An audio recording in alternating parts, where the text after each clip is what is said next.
So, welcome back to the Today Show. My name is Day. I'm your host, and today we have two wonderful guests. Wild vegan cat lady, Hannah. Woo! And Vikas. Okay. Is that it? Is that all I got? Yeah. You didn't come early enough for me to create a tagline. That was not my fault. That was the boss. You said you had the best meow. Yes, I did in fact win the best meow contest on an episode of UIC Radio. Not to brag or anything, but it did happen. Is it a brag? God, I hope so. Out of how many people would you say? 4? He's not 1 in a million. He's 1 in 4. We have Vikas, the best meower. Woo! Just some background on how we met. I guess our origin story. We all took this medieval literature class last semester with the wonderful Alfred Thomas. And you guys also had a creative writing class together, which I felt very left out of. But nothing we can do about that. Yeah, and I'm going to be honest, I think it was mostly Allie who did the heavy lifting of certainly for us. I know that Hannah and I kind of were interacting a little bit in our class. But yeah, Allie did a lot of the socializing on our behalf. Yeah, she was also the one that got me to take that class because she had the semester before we had a creative writing class together, and she had a couple classes with Thomas in the past. I think she was like, I really like this professor. I think this would be a fun class, and so I signed up. And sure enough, it was a good class. Here you are now. You're doing your senior thesis with him too, right? Yeah, I'm actually going to meet with him in a couple hours, so it's going to be good. No, yeah, we should invite him on the pod one day. I think he would love the podcast. I think I would love him on the podcast too. Another thing, we are also taking a freshwater lab class together with Rachel Havelrock.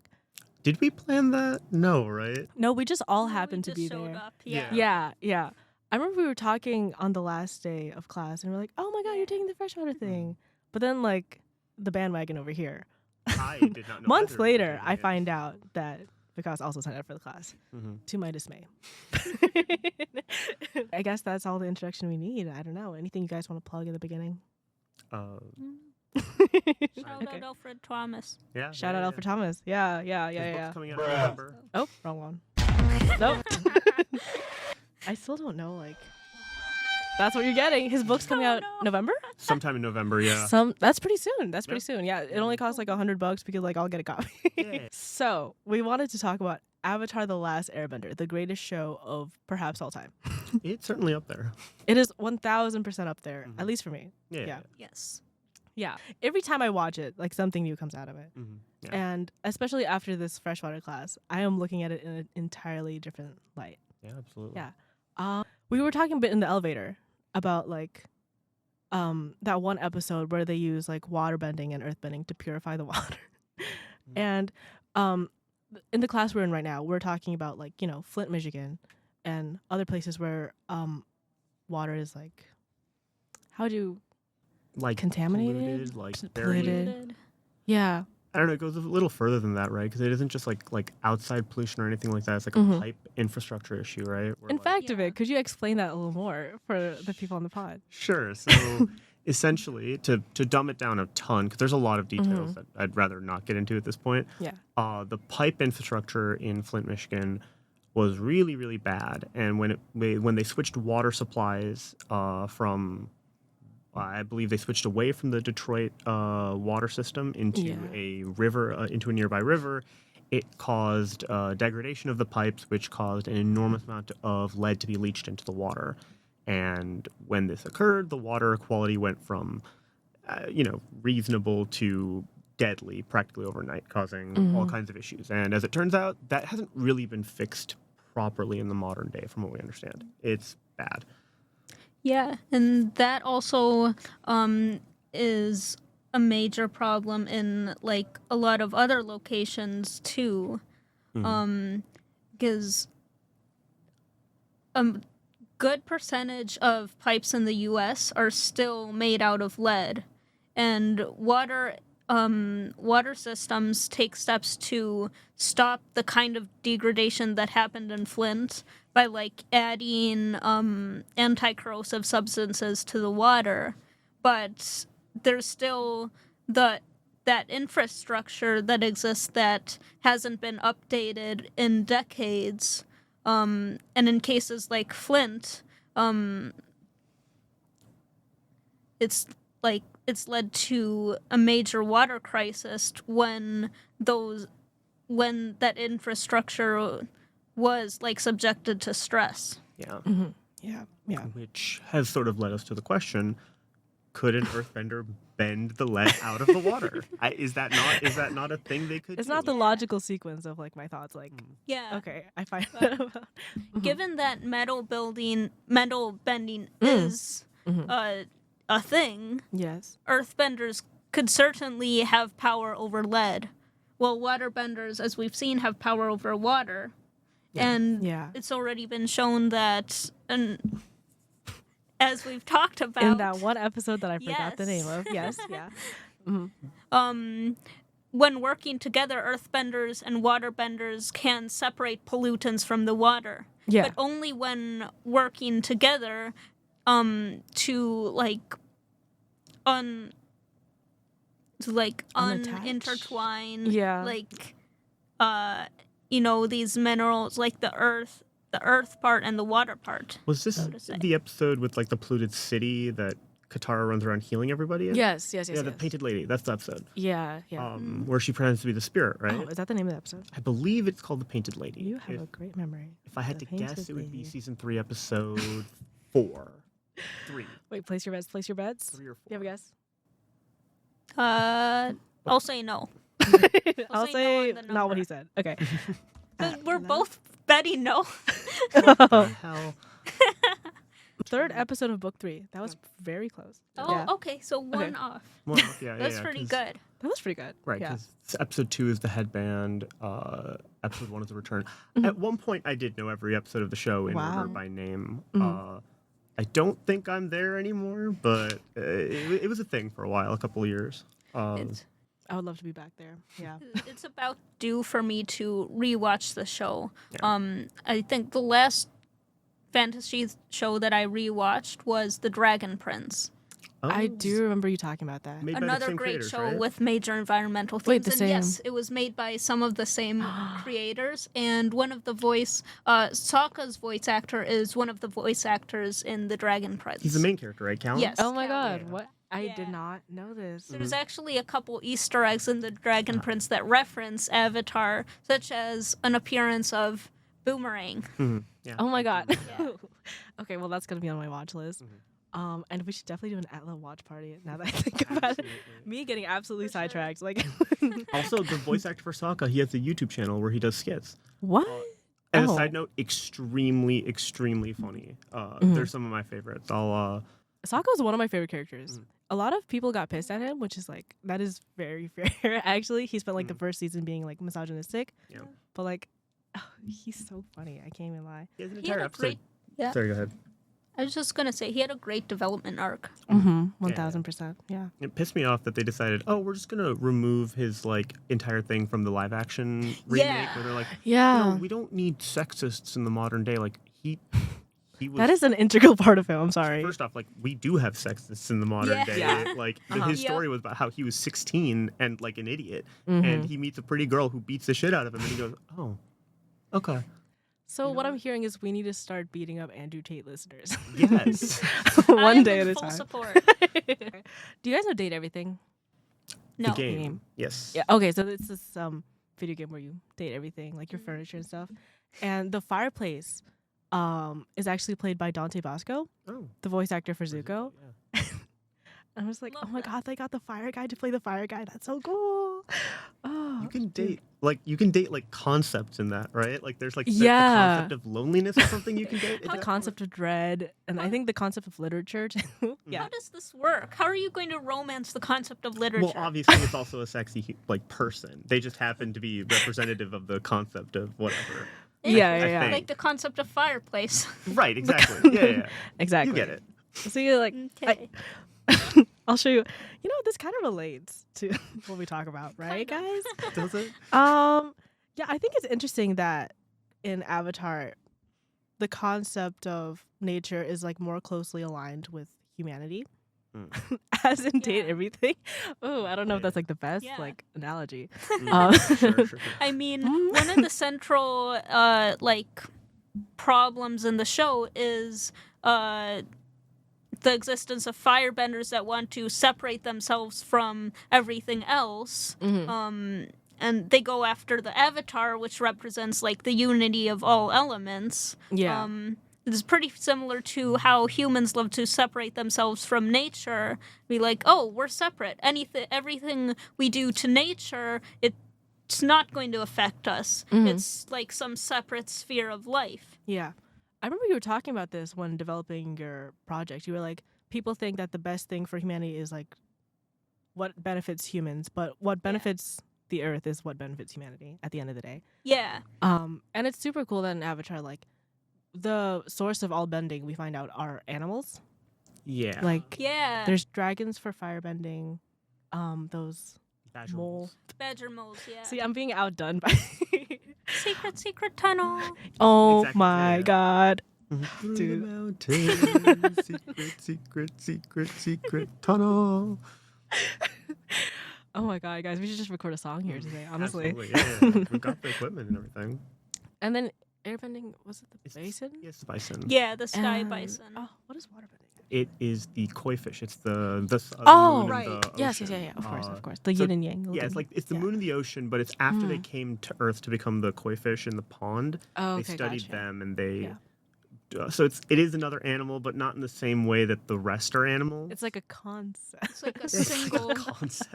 It's like a a concept. It's like a vibe. It's like a couple like animal guides instead of a whole species. Mm-hmm. Yeah, but yeah. it's based on the tides essentially. Like the moon pulls and pushes the ocean, and the ocean Mm-hmm. gets pushed and pulled, and so that like is what the basis of all waterbending is. Yeah. Okay.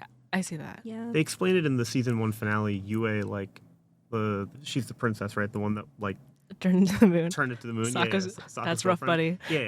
Yeah. She explains that waterbenders learned from that, and then they explain in the dragon episode explicitly that sky bisons are and badger moles as well as dragons are the origins of the other bending forms. Right? Like it's like they had that little conversation where they're like, "You got to go to the original source," and Zuko's like, "Oh, the dragons are all dead. I don't know what to do." Yeah, I'm pretty certain you're right. And that Yeah. dragon episode is one of my favorites of all time. Like, yeah. it was so.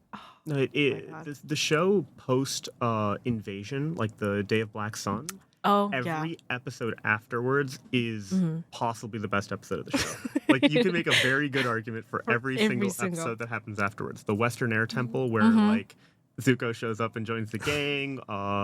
The dragon episode, like it's called the Firebending Masters or something.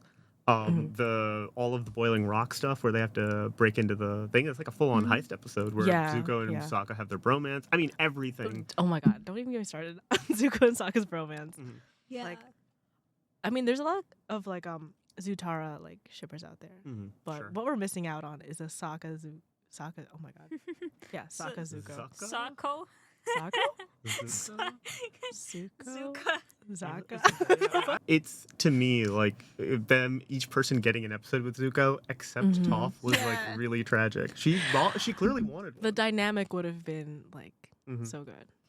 I can Yeah. only imagine. Incredible. I guess Yeah. Toph just didn't need the character development the same way everybody else did because she was kind of like she was kind of there. Yeah. Late Yeah, edition and already. Again, yeah, they were prioritizing like the main three. But the episodes that we did get, like, and I love how they made a joke about it too. I can't remember who said it. It might have been Katara, where she was like, "Oh, am I gonna get my turn with Zuko now?" It was like these 3 episodes where they all took like a day trip with him. It wasn't Yeah. the Katara episode, but I think it was Aang when he was like, "Oh, are you gonna have your big epic like field trip Yeah. with Zuko?" And she's like, "Yes, I'm gonna go Yes. kill the man." And he's like, Oh. this isn't a fun like dragon field trip. This is murder. You can't do that." Yeah, I think that's what makes that season so like amazing is like how self-referential it got. Like the one where they see the play about themselves is so good. Like, is that how I really sound? And oh my god, Toph being played by a grown man. Yeah. That was the So- original thought. Was that it was Yeah. going to be a grown man who's going to teach Aang earthbending, and then they changed it up last minute because they realized they had a much better idea. I assume. Thank God for that. Yeah. Yeah. The show would be so weird if it was like an adult hanging out with them, like teaching Aang earthbending. That just It would doesn't not work make to sense. me. Like, it also like. It would be weird if it wasn't a prodigy teaching Aang. You know, he needed somebody who wasn't just good, but like gifted in the way that Aang was gifted, because he was the youngest airbender to ever become a master in history until Korra's. Oh God, who is it? It's his Aang's granddaughter. Oh, it starts with a J. I want to say. I think you're right. That sounds familiar. Jinora. It's Denora. It's Jinora. Yeah. She becomes the youngest master in history, but before that it was Aang. He is about the equivalent of Toph within the airbending universe, right? He is like Well, technically, he's 112. he got his master's before he got frozen. His master's degree. Yes. His master's degree. He finished upper education before the freezing, so he was still 12 when it happened. But yeah, he old. Kind He's super old. Edward Cullen. Oh How no. long have you been 12? Are we gonna get it? The parallels between Twilight and ATLA. Oh no! Don't compare. If I the think two. about it enough, I'll probably come up with something. You could do that with anything, though. Why do that? Why Yeah. put that on us? But especially since Earth is the opposite, so to speak, of air, right? And he was like having a really tough time, like being stern because he grew up as a monk, and like, I mean, Toph really kind of bullied him into earthbending, which was like, I don't know how else they would have done that dynamic. I guess. Yeah, I think like patience wouldn't have worked in that situation. Definitely from, like, an not, adult. yeah. Like, Yeah. Again, you couldn't really have adult teachers for Aang because I would be annoyed if a non-Iroh adult was hanging out with them for multiple episodes at a time. Non-Iroh adult. Like I loved Hakoda, but the fact that he was around after the thing was kind of like after they freed him from the prison was kind of annoying. So when they got rid of him so that it could just be the gang again, I was very happy. 1000%. Like it was ruining. Imagine if like, I don't know, I was hanging out with a bunch of 12-year-olds and 16. Actually, don't imagine. Cut that out. I'm gonna cut that out. Actually, editors. Anyways, where was I going with that? I have no idea. I could I'm not tell you deeply either. scared. Have you guys ever played the game Magic the Gathering? No, bit. my older sibling was super into it though. Yeah. Well, the reason why I bring it up is because they're releasing an Avatar the Last Airbender set in fall. That's awesome. Let me search this And up. I'm like, I was looking through it the other day because I was like, oh, what cards do they have? What does the Azula card look like? What is the whatever? She doesn't have a card. Really? There's not a single Azula card in the entire Really? set. Oh, yeah. wow. Like there's a card that's called Azula Always Lies, and it's like it does something. It like makes I don't remember exactly what it does, but there's no actual card for Azula or Ozai, as far as I could tell. What? Yeah. Interesting. Fire Nation Erasure. But Flopsy has a card. Actually, that makes sense. I like Flopsy's a card? yeah, feel Flopsy like- I think is a What? card. I feel like they're excluding the main villains there. Yeah. Yeah, but Sozin had a card. Oh. Oh, okay. Yeah, Sozin had a card. Why so Sozin? Okay, why Flopsy? I'm not totally sure. I actually I don't know. I imagine that there's like possibly more that they're gonna do. Like maybe they're doing like a. Maybe I just didn't look at all of the cards. Like maybe there's like a second set of cards which has like more villains in it or whatever, or more cards in it. But as far as I could tell, there were like 3 different Aangs, 3 different Kataras, 2 different Sokkas, 2 different Tophs, Flopsy, the Cabbage Merchant. But Of course. like, I don't know. I didn't see any of like a lot of like the villains. What about Zuko? Zuko had 2 cards, I think. At least one. I remember at least one. There might have been a second one in there though. Suki? I don't know. I don't. Wow. Okay. It's weird, right? Like it just seems like a strange decision to not include like, the other half of the like. I don't know. I feel like Especially Zula. She's like a very, very big character. yeah, like if you're gonna pick a villain, I would argue that Azula is the most interesting villain in the whole show. Yeah. I think she is compared to Ozai, who he's a little one note. He's just like Evil kind of to be evil. evil to be evil. guy. Yeah. Yeah, abusive father, evil like always. Azula, she's like 14 and a prodigy, same way that Yeah. Aang and Katara Oh and my Toph God. are, right? You were born lucky. I was lucky to be born. Fireline. Continue. It's a banger of a line, Yeah. right? But she is what the worst version of them could look like because she's the same abused child, Yeah. right? Yeah, she also lost her mom. Like, she had to Yeah. deal with, like, all this, like... Yeah, her mom Trauma. also hated her. Yeah. Like that. Like Ursa sucked as a mother. Like, To be honest, yes. yeah, like calling your child a monster to her face. Insane. And, like, clearly favoring one child or the other. Like, I Yeah. understand why that happened. It's like it's a shitty situation no matter what. I mean, you know.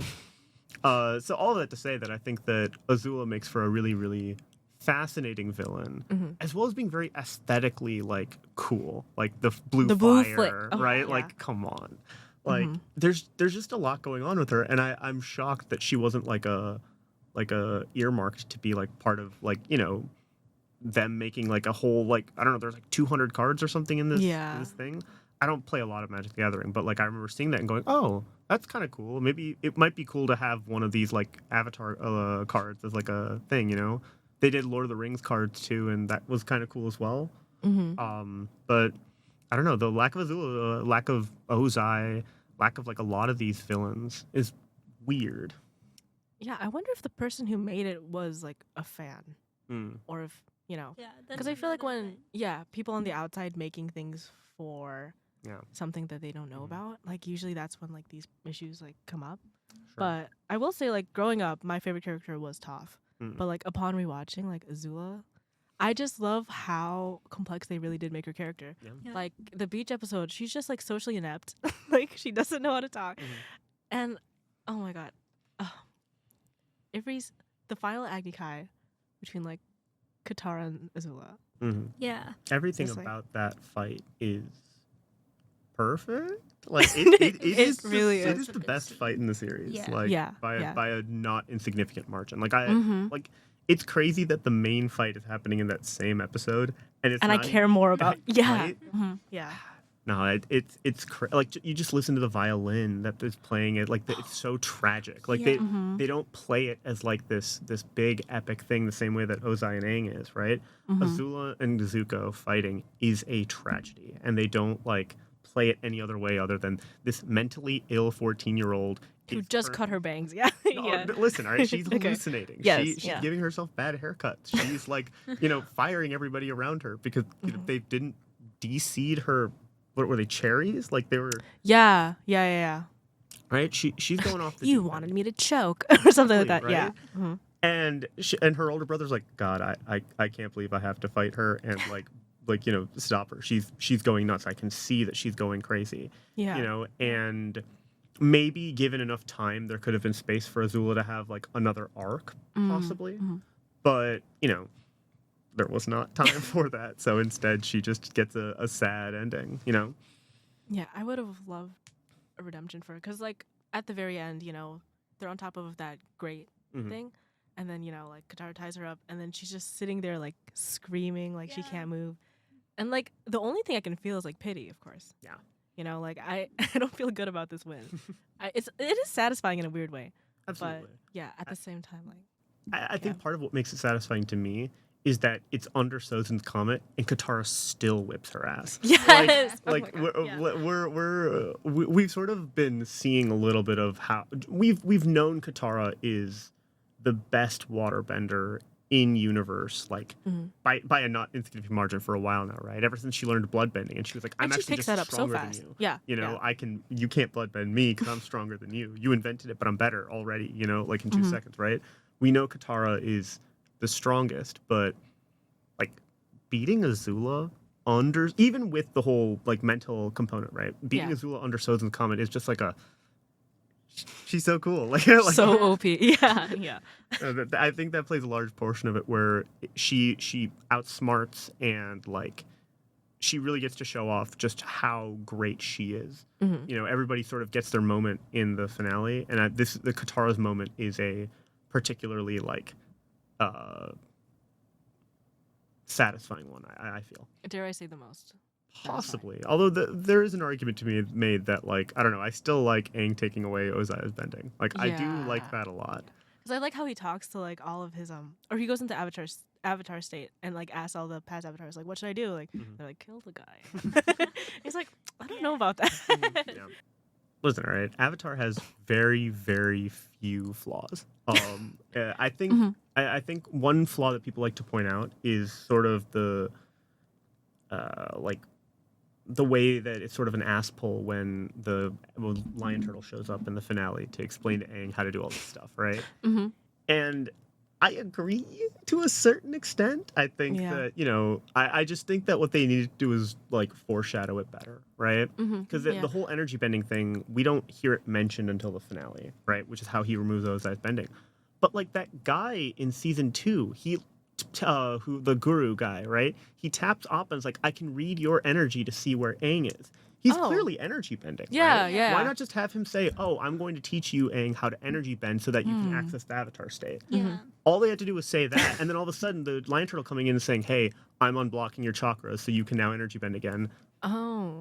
I feel like it, like, everything like was there, right? It's all foreshadowed well enough. I think it just needed to be just like one offhand line of like, you know, because in that same episode, Toph is learning how to metal bend, right? And he's like, earth bending and metal bending are the same thing. You know, there's no real difference, right? All of it, like comes back to energy. If you can manipulate the energy, you can do whatever. You just, it's all there. You know, you don't need to like do too much. You know. And I'm sure they had the ending down by the time they like made that episode in particular, because there's no way Aang was gonna kill anybody. We all kind of like expected that for his character. It wouldn't make sense. Like, you know, you could even say that the season 1 finale with the spirits, that's also energy bending, right? Like, because the moon's gone. How do you water bend? He's not water bending. He's energy bending. It just happens to be energy in the water, you know? Like, I mean, I don't know that that's true, but like, you know, it's a reasonable enough explanation for what happened, right? Like, I don't know. You can connect a lot of the big like plot points from the finales together through energy bending and have it make more sense in the finale. I don't think it's that hard, but yeah. And again, this is like such a minor like plot hole. Yeah. If you look at something like Harry Potter for longer than 2 seconds, like the whole thing kind of like falls apart immediately. What? No. Name one thing that doesn't make sense about the wizards who can teleport that don't use that to their advantage all the time. Ever the time turners that just show up in 2 books and disappear for the rest? And one of those was just to show them all getting blown up, right? Oh my god. Or the one like, this is the stupidest one. Like, why didn't Voldemort just kill him the normal way? Like, why do you need magic to kill a baby? I mean, listen, all right. If I was killing a baby, I would much. Okay, hold on. Yeah, let's all listen in on this. I'm just saying, killing a baby like with like a knife or something sounds like really messy, and I would feel bad. All right. Yeah. If I'm standing like 20 feet away and can shoot green light at them, that seems like a lot more convenient. I would definitely choose to do that. I guess that tracks for his character to not want to get messy. Right. That could go for a lot of the other fights too, like using, like bringing in like a gun to the Wizarding World. Honestly, That would have been interesting to explore. Like, what happens if when you like mix the Wizarding World and the Muggle world? Yeah. I mean, guns, like, they just win, right? Like, Unless you can learn to block them with magic. Right, but like, Arrested you can't momentum. react to a gun. You'll go, oh, they're gonna shoot me. I'm gonna, and I've already been shot. You know, like that. Like I don't know. You bring like a desert eagle into Hogwarts. You're gonna win everything. And also, with surely. spells, there's like a verbal incantation, so you know what's coming. A gun, you don't have to say anything. Yeah. I mean, they wanted to use nonverbal spells. That is at some true. point, right? That is true. Yeah. But- There's also ways to get around that. Like in Dune, so they have this thing which is like body shields, and in their so like it's in there, like if you have that kind of shield and you shoot a bullet, the bullet gets caught in the shield. Oh, it's speed based, right? Yeah, something like that. I can't remember to like the extent, like, but it doesn't matter, because the point is, if you come at it with a sword, you'll be much more successful than a bullet because you can like apply pressure over a long period of time and like slice through the shield. Yeah. But either What? way, I feel like the point is that like world building is complex and any system that you make, even if you make it simple, like Avatar, 4 elemental powers, there's still going to be like these underlying questions of, okay, how does all of this work, like fundamentally, and what happens when you blur the lines a little bit? And that's what we were talking about earlier. Blurring the lines. Yeah. And like even on the topic of world building, because you guys are both like creative writers. Yeah. Yeah. So like, I don't know. Does that affect the way that you view fantasy? Like, Absolutely. Yes. Yes? I want my world building to be as tight as possible. Mhm. That if there's any implications, like there's going to be like there's no sort, I don't want there to be like these sort of obvious contradictions because I feel like it makes the story less fun when you can pick it apart and be like, they could have just used this the whole time. Yeah. But I want like there be an actual explanation. It may not be like the best explanation. Like maybe there's plenty of like world building out there where it's like, okay, this is a stupid explanation for like why they couldn't have used this random power or why this works, but it's still like an explanation and there's still like some logic that goes through what they're doing. Yeah, I think the classic example is in Lord of the Rings. Why didn't they have the eagles pick everybody up and fly them into Mordor, right? Yeah.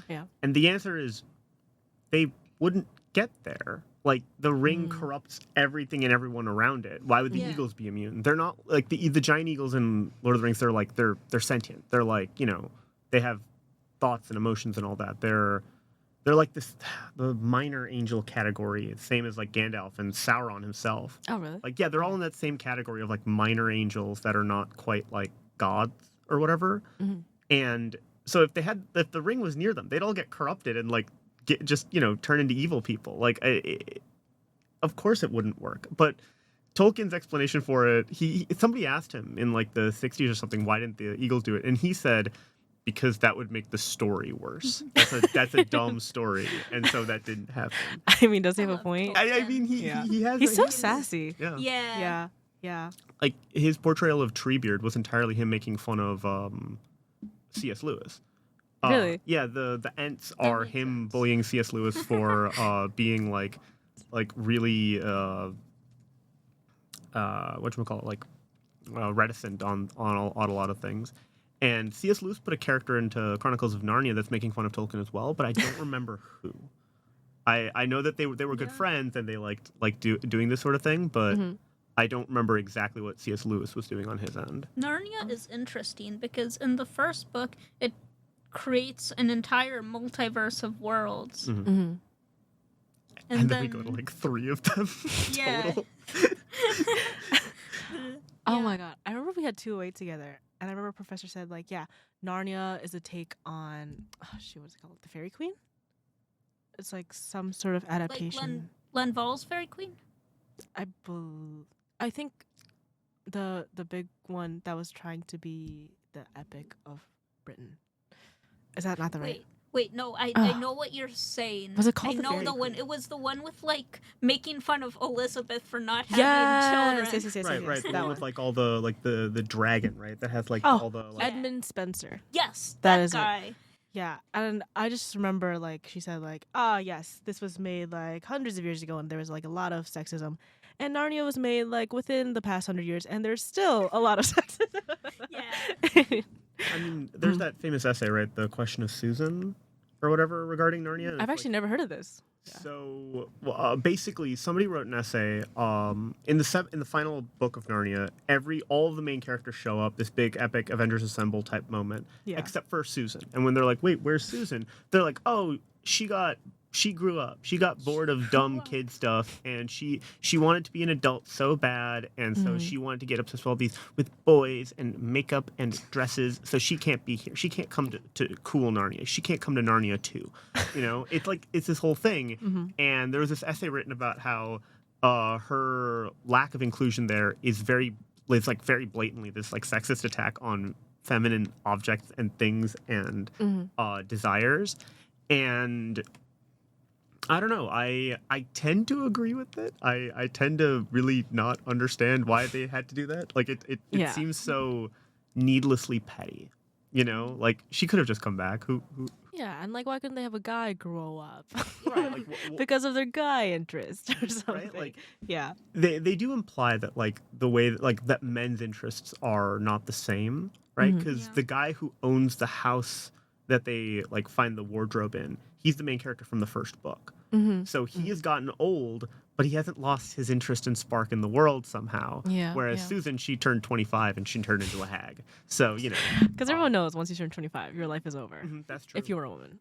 No, men, they have their golden years ahead of them, right? Like, 30 plus, like that's peak, right? But if you're 25 and you're a woman and you're not already married with 2 kids, that's one step in the grave. Yeah, exactly. Yeah. That's embarrassing. That's like bad for society, really. You know. Yeah. This is like tangentially related, but have you guys heard of Dan and Phil announcing their relationship? I have no idea who these are.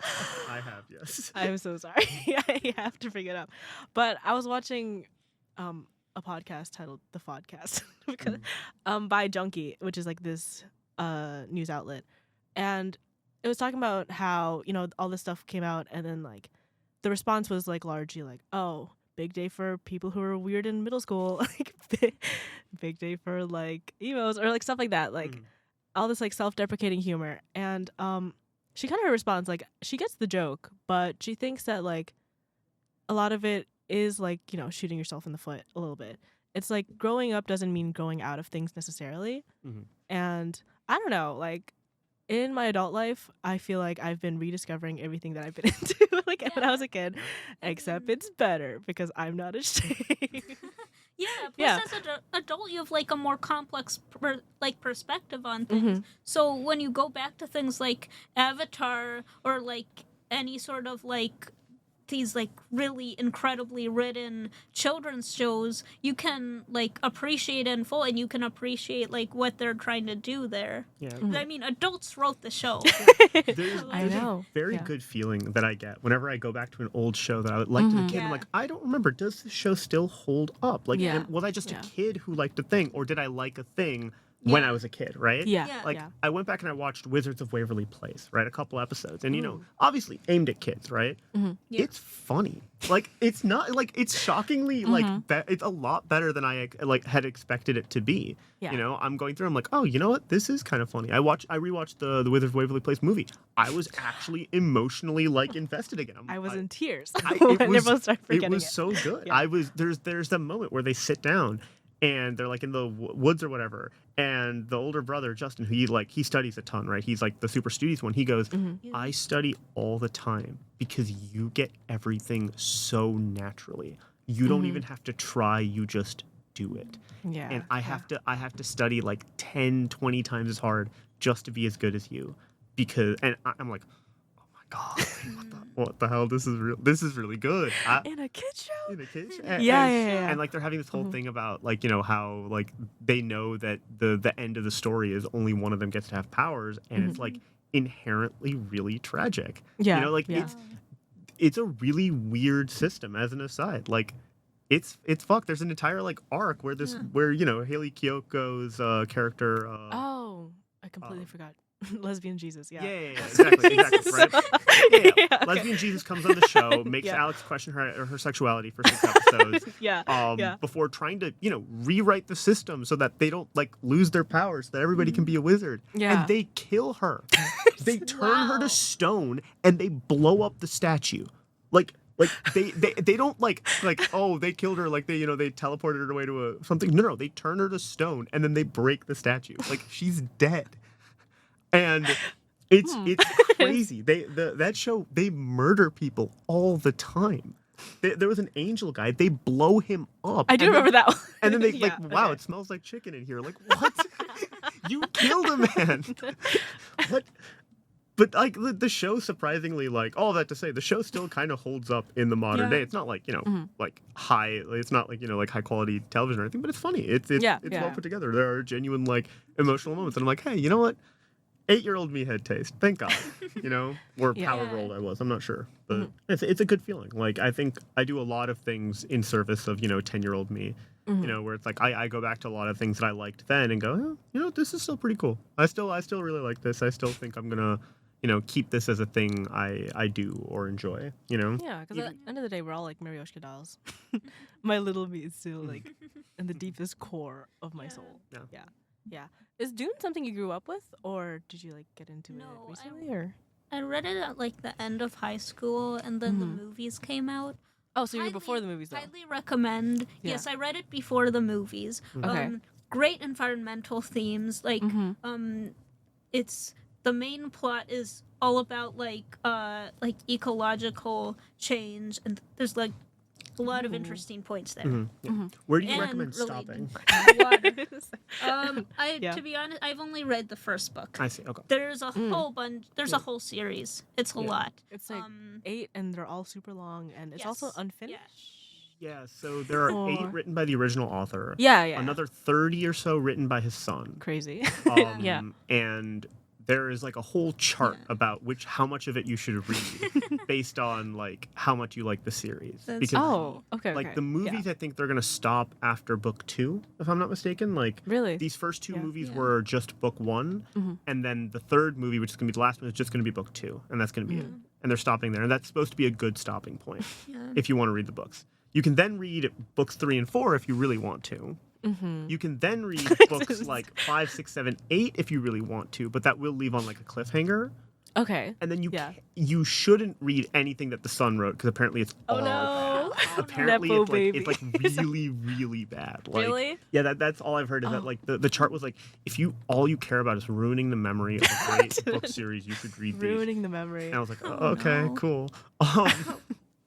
But we actually talked about Dune in one of my Orientalism classes, sort of examining how it like takes from like Arabic and like Islamic culture a lot, and sort of like this like white savior complex that it like it has throughout it, and how it sort of addresses that. Because one of the weird things about Dune, from what I understand, is that Paul he can see the future through the power of spice, right?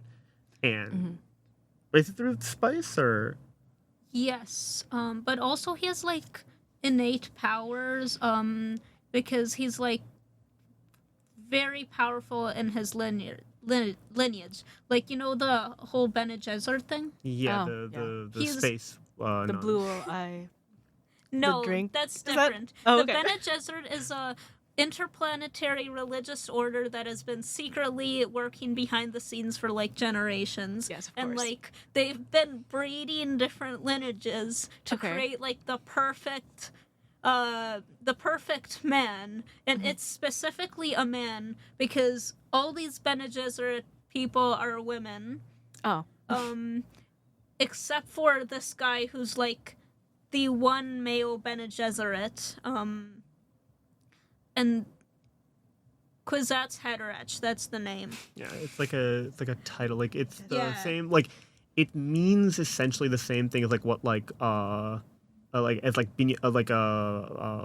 al-Gaib or all of these Yeah. like titles. It's Like like the this- Messiah. Yes, it's the same idea. It's this guy who will show up and like fix everything. Yeah. And famously, it's not Paul. Yeah. Yes, it's not supposed to be Paul. He's supposed to like come he's a after a trans man. couple He's more supposed to be a woman. generations. Uh huh. Yeah. So- Okay, but so the thing about the Messiah, this is what makes the book so interesting. So, like, Paul's family, they go to this planet. Immediately, the people on this planet are like, the Messiah, he's come to us. But not because like they've independently created some sort of religious tradition which includes him, but because there have been Bene Gesserit which came to this planet and they like kind of whispered rumors and like transmitted these myths and basically Foreshadowing. Yeah. no, they started a whole religion in each of these planets based on the idea that when their Messiah finally is born and comes around and whatever, they're going to already have this following created for them. Yeah. So they're basically raising a religious army. Yeah, a large chunk of the thing is just it's just like what if Catholicism was like secretly committing Secretly eugenics? evil. Like they're secretly Oh, doing secretly. eugenics. Explicitly. Yeah. Oh, true. Explicit. Yeah. Yeah. Yeah. No, Dune is one of those like seminal texts where you can look at it and you can go, "Oh, I see now where all of modern sci-fi gets everything." Yeah. It's also yeah. like literally interesting because it's like one of the few big texts in like third person omniscience, so we can see all the people's thoughts all the time, which is interesting. There's like this one death scene. I think maybe I'm the only person who like appreciates it, but it's literally like my favorite part of the book, where this one ecologist called Liet Kynes, he dies, and in the book it's just this really powerful death scene where he's like laying in the desert and he like makes a plan to like get up and like use the knowledge that he's created through all his time there, but like each time it's like he's still not doing it and he's just like slowly dying there, and then he gets eaten by a sandworm. So. Of course. Yeah, it's a good. This all happens in the first book. Yeah, first book's the first big. book is Gosh. so long. Like the first Is it- movie was like 2 hours long, and it's barely even covered like half of the first book. Oh wow. Not even half. Yeah. It's just so long. There's so much going on. And they even like they didn't even get into everything in the movies. Yeah, there's like so much other weird stuff. Like Yeah. the way that people navigate through space is through the spice that they get from the planet. Yes. They get like the navigators, they're high on spice all the time, and it that's lets them how- see the yeah. future just enough so they can dodge things at light speed because they can know in advance what's going on. Stuff like that. So Yeah. like, which So- is like so funny. Also, just like the main character being named Paul, like always gets me. Never fails to be like, Yeah. okay. No, it's so interesting. And then, like, so basically all of space travel is depending on exploiting this one random planet. Yeah. And but there's also this whole thing going on with the planet that there's been a generations long plan to I think like partially reverse the desert state of the planet and introduce like water and like plants and natural ecosystems there, and they've been working on this through generations, collecting water and knowledge. Yeah. Yes, water again. Water, And yeah. it's interesting that they're working long term and they're working in harmony with the planet's ecology, which they already know so well. Like it's stated in the book, they have desert power, which means basically in the context of the book, it means they know the desert. They know what the sandworms are. They know how they behave. I know, like they have to like walk a certain way to like. Yeah, they know how to walk. They know where the spices are. Like it's their home, and they know it. Like they know how to like. They are part of the ecosystem basically, and that's how they're like enacting this plan to like slowly change the ecosystem in some part to be a little more habitable. But interesting because that's the opposite of what happens in real life. Yeah. Yeah. I think Frank Herbert was a bit of an optimist in some ways. I think in a lot of ways he was very realistic about what happens with like, you know, white savior complexes and like politically speaking how a lot of these things would work. But I think that there are some aspects of his world building that are just a bit too like hopeful about people. Oh. You know, Yeah. like yeah. not in the same way that I think like something like Lord of the Rings is hopeful about people, because it's sort of predicated on hope. Mhm, Everything yeah. in Lord of the Rings is sort of built on this idea that one person can make a big change. You Yeah. know, that's like the big overarching message of the books, right? But Mhm. Dune is very much so like, no, like if a guy if a charismatic person shows up and starts saying crazy shit, you know, that's Hitler adjacent. That's really scary. That's super dangerous. Mhm. And yet he's still optimistic about people in this weird way. And I don't know that it's like a bad thing per se, Yeah. but Mhm. it does sort of like, it comes across really interestingly where there is and this kind of shows up in literature in general, the literature I enjoy at least, where, you know, there's a certain amount of faith in people to eventually figure things out. Mhm. And I don't know, I sometimes I look at the setting that it's happening in and I'm like, I don't know if anybody should have any faith in anything in Arrakis. Like I think Yeah. this place sucks. Like Mhm, yeah. maybe it's okay if we've lost faith in humanity here. This is not a place for it. We are unfortunately out of time, but I don't want to leave it at that. So, like, I don't know. Let's just like talk about faith a little bit more. Like, Mhm. I don't know. I mean, I don't want to make like the cliche like the world we live in today Mhm. and how Yeah. like all of these like different. I mean, because like yeah, Dune, ATLA, Lord of the Rings, all has to do with like societal factors and like how people deal with hardship, like fascism, etc. Yeah. So yeah, like I guess my main thing that I'm trying to say is like, what do you think the big takeaway in reading fiction is? Like, Like in general, like all of fiction. do you think fiction good? Mm. Or you know, yeah. I think fiction can be used in multiple ways. Mhm. Like some fiction, it can like be like it can serve as like a picture of hope and like show us like what we could be and what like what how like we might succeed Mhm. if like I don't know if we keep hope or like behave a Yeah, little yeah. bit better. And there's also like fiction that kind of serves more as a warning. It's like this is what could happen if we like fall into like the worst aspects of society. The and long this- walk. Yeah. Yeah. Yeah. Yeah, And yeah. I guess fiction can be kind of used to like I guess to think about society and in general and explore like both the problems that we have and like the possible solutions. Yeah, that's a great answer. Yeah, I think fiction to me is like at its core the best way of transmitting an idea. I think no matter what that idea is, I think that fiction is almost always going to be a better vehicle than nonfiction. A pamphlet. Yeah. Yeah, yeah. like, I don't know. Yeah. Like I don't think like I think documentaries are really powerful. Yeah, I yeah. think that essays can do a lot to like they can go into detail that fiction can't, obviously. Mhm. But if you want to get somebody to believe in an idea or in a concept, you have to sell them on a story.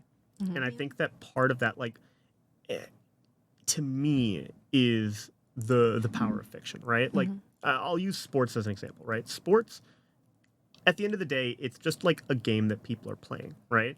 But the narrative that people come up with around it, that's what makes people invested in sports. And to me, that is a fictional idea, right? This construct that you've created around it, this story that you've built up of, you know, what it means that the Cubs won after 108 years, what it means that, you know, that Curry finally got his Finals MVP in 2022, right? What these things say about these are stories that people are telling. They're not like, you know, like the stats. Like it's not just like to me, there's no better way of explaining something to somebody than with storytelling. And I think that fiction is the medium by which you get to do the most, because you can combine so many different things. You can take from so many different aspects, and you can make it much more appealing to everybody by making it a story rather than just hitting them with like the sheer facts of the matter, right? Yeah.